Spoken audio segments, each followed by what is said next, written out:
Hello students, today I'm going to teach you the story A Tiger in the House by Ruskin Bond. Now before I proceed with the story, let me tell you a little bit about Ruskin Bond. I'm sure that you have already read a number of stories written by this very famous Indian author of British descent. Now he is a very famous writer. He writes lots of novels and short stories mainly for children and young adults.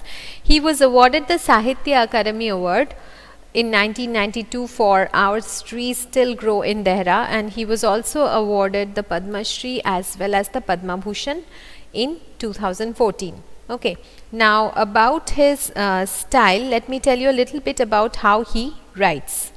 Okay. Now his works are influenced by his childhood and boyhood days which he spent in the hill stations at the foothills of the Himalayas. His first novel was The Room on the Roof, which was written when he was just 17 and it was published when he was 21. It was partly based on his own experiences at Dehradun, and it was also a little bit fictionalized. Okay, he is very famous for his children's books. Now in this story also we will understand how he how he presents the story A Tiger in the House, about a tiger which is caught or which is found by his grandfather and how it is raised.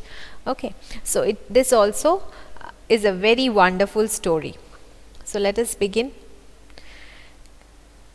Grandfather finds a tiger cub in the forest and brings him home. Grandmother calls him Timothy and brings him up like a human child. Timothy is playful and naughty. His companions are Toto, the monkey, a puppy, and other members of the household. So, Timothy, the tiger cub, was discovered by grandfather in Terai jungle near Dehra. Now about this grandfather, there are a lot of different stories which Ruskin Bond has written which concerns or which revolves around the figure of his grandfather, who was an animal lover. Okay, animal lover, all kinds of different pets used to live in their house, and his grandmother also. So he has written a number of other stories which are also very funny. Okay, you will read them obviously in the course of your till your class 10. A lot of stories will be included of Ruskin Bond. You will see in the NCERT books. Okay, so Timothy was actually discovered by grandfather in the Terai jungle near Dehra. So there's one place from where a kind of jungle, from where a place jungle from where grandfather got this tiger cub. One day, when grandfather was strolling down the forest path at some distance from the rest of the party, he discovered a little tiger about 18 inches long. Can you imagine how small and how cute it will be? It was, yes, hiding among the intricate roots of a banyan tree. Grandfather picked him up and brought him home. He had the distinction of being the only member of the party to have bagged any game, dead or alive. Okay, so grandfather was strolling down the forest.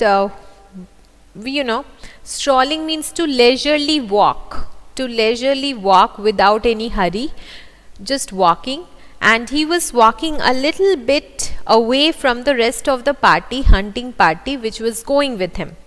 And then he discovered there was a little tiger cub, and he saw that the cub was hiding in the banyan tree's roots. Okay, so it was just hiding there.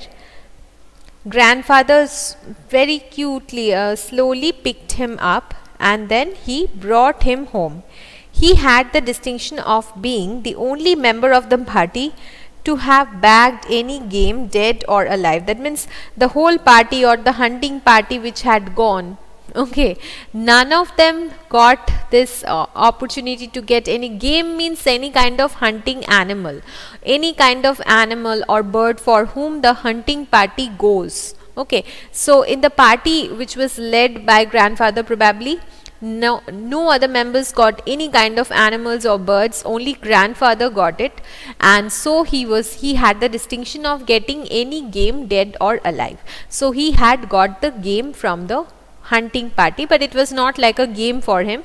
Game means the the bird or the animal for which they go for hunting. Okay.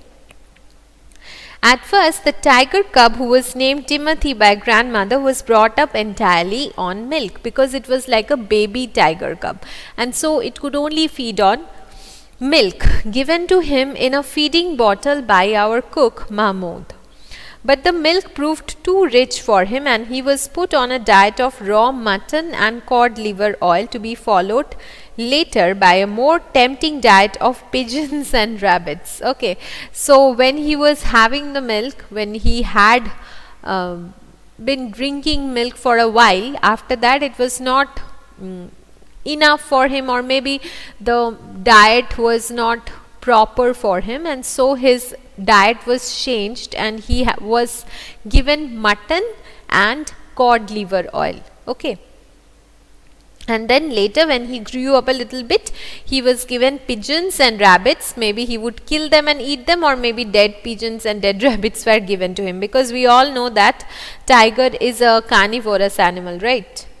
Timothy was provided with two companions, Toto, the monkey, who was bold enough to pull the young tiger by the tail and then climb up the curtains if Timothy lost his temper, and a small mongrel puppy found on the road by grandfather. So two companions were there of Timothy, two friends, little friends were there. One was a monkey who was called Toto. The monkey was very mischievous. Obviously, just as the nature of monkeys are, they are very mischievous, and Toto was no exception. Now, sometimes he used to irritate Timothy a lot, and then if Timothy lost his temper, he would climb up the curtains. And then there was another companion of Timothy, that was a mongrel dog, a small breed of dog. At first, Timothy appeared to be quite afraid of the puppy and darted back with a spring if it came too near. He would make absurd dashes at it with his large forepaws and then retreat to a ridiculously safe distance. Finally, he allowed the puppy to crawl on his back and rest there. Well, at first, Timothy used to be afraid of the puppy. Maybe he didn't understand that the puppy was probably much smaller than him. Still, he got a little bit afraid of the puppy, and he would maintain a safe distance from the puppy. But after a while, he let the puppy play with him, and sometimes the puppy even climbed upon his shoulders. One of Timothy's favorite amusement was to stalk anyone who would play with him. And so, when I came to live with grandfather, I became one of the tiger's favorites.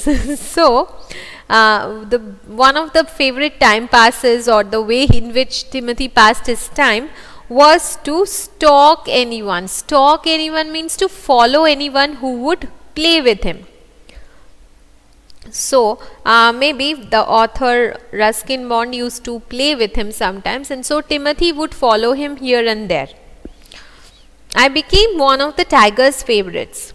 With a crafty look in his glittering eyes and his body crouching, he would creep closer and closer to me, suddenly making a dash for my feet, rolling over on his back and kicking with delight and pretending to bite my ankles. So this kind of behavior Timothy used to do whenever he was in the company of the narrator. He used to feel very much loved. He showed his affection in his unique manner. Okay, just like dogs do, he would also creep up to the narrator, and slowly he would make a dash for him, and then for his feet, and then rolling over in his back. You can imagine the movement which he did, and it's very funny. He started to pretend as if he was going to bite off the writer's ankles, but he did not. It was just a playful gesture that he did. He was by this time the size of a full-grown retriever, and when I took him out for walks, people on the road would give us a wide berth. Okay, so like a big dog, retriever dog, a kind of dog which is used for hunting. So now by this time Timothy was quite big, okay, and whenever the narrator would take him out for a walk, everybody else who were on the street, they would give the narrator some space, the narrator as well as Timothy some space, because obviously they were afraid. There was a tiger, it was a tiger, right? Wide berth means wide space. So whenever they used to go out for a walk, everybody else would move a lot, okay. They wouldn't dare come near Timothy, okay. When he pulled hard on his chain, I had difficulty in keeping up with him.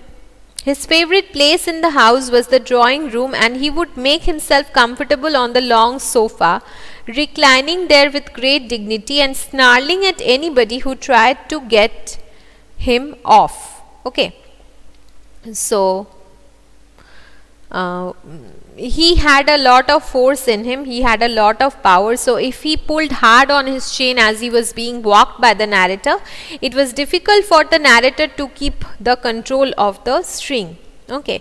And his favorite place in the house was the drawing room, where he would make himself comfortable on the long sofa. He would get up on the sofa and reclining there, that means taking rest there with great dignity, with great, you know, as if I'm a royal thing, I'm a very respectable person, respectable animal, so everybody should dignify me, everybody should give me the required dignity. So he would get up on the sofa and he would just recline there, take rest there, and snarling at anybody to try to get him off. That if anybody came and said, Timothy, get off the sofa, we want to sit, he will just make a snarling face, okay, as if he is going to bite or growl at them. He used to growl, make an irritated expression. Timothy had clean habits and would scrub his face with his paws exactly like a cat. So he would just clean his whole face with his paws, okay, like a cat. He slept at night in the cook's quarter and was always delighted at being let out by him in the morning. So at night he used to sleep with their cook, and in the morning when the cook woke up, he was let off for a while in freedom, and he liked it. One of these days declared, now come to the second section, okay. Now Timothy has grown up a bit, and there will come some difficulty in whether to keep him in the house or to give him to a zoo. Let's see. One of these days, declared grandmother in her prophetic manner, we are going to find Timothy sitting on Mahmud's bed and no sign of the cooks except his clothes and shoes. Okay. So the grandmother, she had a prophetic look about her. She was as if predicting the future. So she was just saying that we are letting him sleep with the cook. So one of these days we will see that he has completely eaten up Mahmud, and he is just sleeping on his bed, sitting or sleeping on his bed, sitting on Mahmud's bed, and there will be no sign. So grandmother thought that maybe one day we will find that Timothy has eaten Mahmud, and Mahmud's clothes are only there on the bed, and he will be sitting on the bed. Okay, so grandmother had this prophetic, in a prophetic manner. That means like a person who talks about the future, a prophet like that, he says, she says this. Of course, it never came to that. That is, it didn't happen that Timothy actually ate Mahmud. But when Timothy was about 6 months old, a change came over him. He grew steadily less friendly. When out for a walk with me, he would try to steal away to stalk a cat or someone's pet dog. Sometimes at night, we would hear frenzied cackling from the poultry house, and in the morning, there would be feathers lying all over the veranda. Timothy had to be chained up more often, and finally when he began to stalk Mahmud about the house with what looked like villainous intent, grandfather decided it was time to transfer him to a zoo. So it was a carnivorous creature after all. It was a predator, right? Its nature was to stalk and kill, not to get food in on the brink of his mouth to eat it, right? It was in his nature. So what happened when Timothy became about 6 months old? His habits started changing. He became less friendly. He became less like he used to be, and he started, whenever he would be taken to a walk, he would try to stalk up somebody else's cat or somebody else's dog, maybe a stray cat or somebody's pet. He would see them and he would start to stalk them in order to kill them. Okay, so he had to be chained most of the time, and at night sometimes we would hear the frenzied cackle. That means the cackle sound from the poultry birds, the birds which were kept in the poultry. From there they would hear some sound, because the tiger would be going to the poultry to kill the birds and eat them. Okay, the poultry chicken, whichever would, some poultries are always there in their house, so there he would go and he would probably kill them at night. And the frenzied cackle refers to that sound which was coming from those birds which Timothy used to hunt at night from the poultry house of the grandfather. Okay, and then what happened? After a while he started stalking Mahmud, who was the cook. Okay, he started following him. Stalking means following him stealthily. Okay, always looking at him, always trying to see where he is going, in a villainous look, with a villainous look in his eyes. Now this was what people understood, that maybe he was trying to find a chance to kill Mahmud and eat him. Maybe they thought this might happen, and so grandfather decided that it was time to put Timothy to the zoo. Reserving a first-class compartment for himself and Timothy, no one would share a compartment with them. Grandfather took him to Lucknow, where the zoo authorities were only too glad to receive as a gift a well-fed and fairly civilized tiger. Okay, so to get a tiger for free, it was something of a dream for them, because tiger is one of the extinct animals, right? It is quite less in number, not extinct actually, endangered. So tiger is very rare. It's like an endangered species, and so to get a tiger for free, and that to a very well fed and more or less civilized domesticated tiger, was really delightful for the zoo authorities in Lucknow. About 6 months later, when my grandparents were visiting relatives in Lucknow, grandfather took the opportunity of calling at the zoo to see how Timothy was getting on. I was not there to accompany him, but I heard all about it when I returned to Dehra. So when they were in Lucknow, grandfather took that opportunity for going and visiting Timothy, for calling about him, and for visiting Timothy also, and then he saw something about him. Let's see. Arriving at the zoo, grandfather made straight for the particular cage in which Timothy had been interned. The tiger was there, crouched in a corner, full grown and with a magnificent striped coat. Okay, so it had stripes on its body and it looked magnificent. It was just crouched in a corner, sitting in a very compact manner, crouched manner. Okay, then and he was fully grown now. The tiger approached. Hello Timothy, said grandfather, and put his arms through the bars of the cage. The tiger approached the bars and allowed grandfather to put both hands around his head. Grandfather stroked the tiger's forehead and tickled his ears, and whenever he growled, smacked him across the mouth, which was his old way of keeping him quiet. He licked grandfather's hands and only sprang away when a leopard in the next cage snarled at him. Grandfather shooed the leopard away and the tiger returned to lick his hand, but every now and then the leopard would rush at the bars and he would slink back to his corner. Okay. So Timothy was a little bit scared of the leopard and he was feeling a little bit irritated by it. He had a lovely moment meeting his old owner, that means grandfather was the person who used to look after Timothy, right? So he felt glad probably to have touch with that person who used to take care of him from when he was very young. But every now and then the leopard would rush to its cage and would try to frighten Timothy, and Timothy would slink back or go back to his corner. A number of people had gathered to watch the reunion when a keeper pushed his way through the crowd and asked grandfather what he was doing. Okay. So a number of people had come near him because it was a full grown Royal Bengal tiger, and an old man was touching the tiger's head.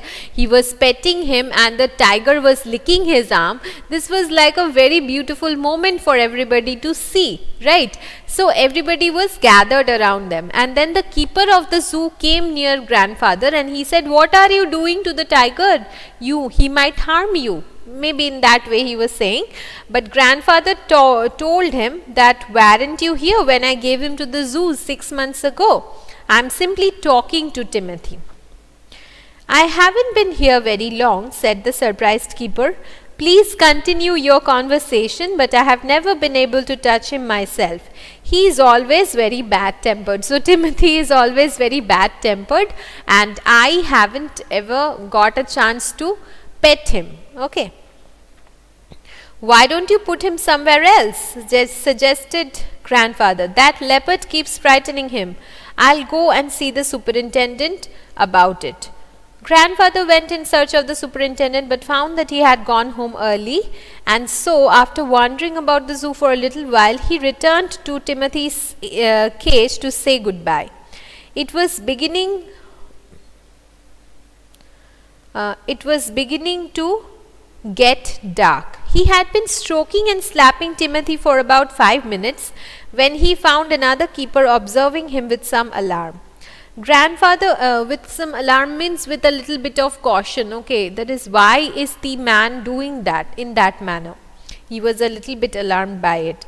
Grandfather recognized him as the keeper who had been there when Timothy had first come to the zoo. So this was an old keeper of the zoo. Okay, this man knew that grandfather was the owner of the tiger. Then why did he have this kind of expression? Why did he feel alarmed that grandfather was touching him? We will find out.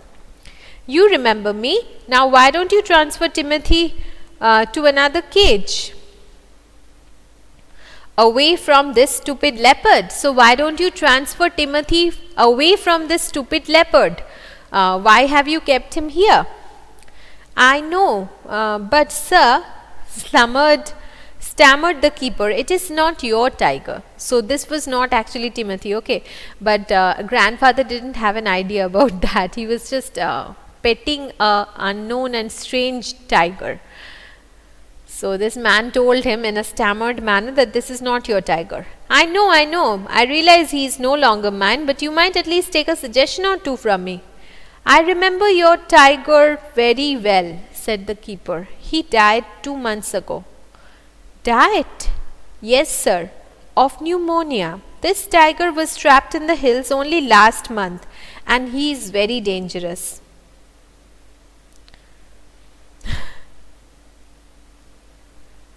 Okay, so Timothy had actually died. This is very sad. Timothy had died 2 months ago of pneumonia because of contracting cold in some manner. Timothy had died, and this tiger, which is kept in the zoo, was caught from the hills, and it is a very dangerous tiger. Grandfather could think of nothing to say. The tiger was still licking his arm. Okay, he was going on licking his arm with increasing relish. That means appetite. He was relishing the idea of licking his arms more and more. Grandfather took what seemed to him an age to withdraw his hand from the cage. Very slowly, he withdrew his hand from the cage. With his face near the tiger's, he mumbled, "Good night, Timothy," and giving the keeper a scornful look, walked briskly out of the zoo. Now this was an odd behavior of the grandfather.